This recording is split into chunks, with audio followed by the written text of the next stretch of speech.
నా పేరు ఎం మసూదన్ రావు. ఎంపీపీఎస్ కోడితీర్థం పాఠశాలలో హెచ్ఎంగా చేస్తున్నాను.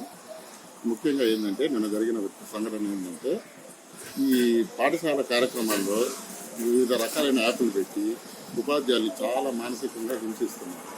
అందువల్ల ఏంటంటే ఈ యాప్లు భారం తట్టుకోలేక చాలామంది ఉపాధ్యాయులు కూడా ఇబ్బంది పడుతున్నారు.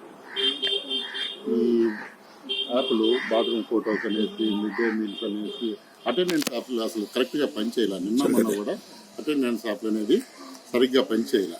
అలాగే నిన్న ఇంకొక పిడుగు లాంటి వార్త ఏం చెప్పారంటే, ఉదయాన్నే 6 సంవత్సరాల పిల్లకాయలు తీసుకొని 6 గంటలకల్లా ఉదయాన్నే వచ్చి యోగా చేయించాలనేటువంటి కార్యక్రమం పెట్టారు. ఖచ్చితంగా చేయించాల్సిందే అని చెప్పి ఆఫీస్ నుంచి ఫోన్లు రావడం జరిగింది.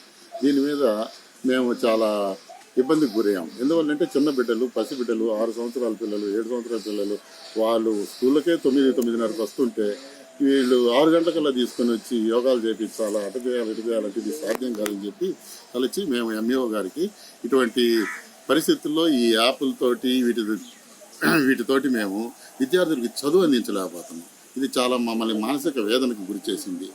ఈ చాలా పాఠశాలల్లో చాలామంది ఉపాధ్యాయులు ఈ యాప్ల వల్ల విద్యార్థులకు సరైనటువంటి విద్యను అందించలేకపోతున్నారు. కాబట్టి ఈ యాప్ల భారాన్ని తగ్గించాలి అనేటువంటి ఉద్దేశంతో మేమేం చేసామంటే, నేను సొంతంగా ఆలోచించాను ఏం చేయాలంటే, మనం ఈ ఉపాధ్యాయ వృత్తిలో ఉండి దీన్ని ప్రశ్నించడం కంటే ఈ ఉద్యోగాన్ని స్వచ్ఛందంగా వాలంటీర్ రిటైర్మెంట్ ఇచ్చి బయటికి వెళ్ళి మనము ఈ విద్యాశాఖలో జరిగేటువంటి ఈ లోటుపాట్లన్నీ ప్రశ్నిస్తే బాగుంటుందనే ఉద్దేశంతో నేను వాలంటరీ రిటైర్మెంట్కి స్వచ్ఛంద పదవీ విరమణను ఎంఆర్సీలో మండల్ రిసోర్స్ సెంటర్ ఆఫీస్లో ఇవ్వటం జరిగింది.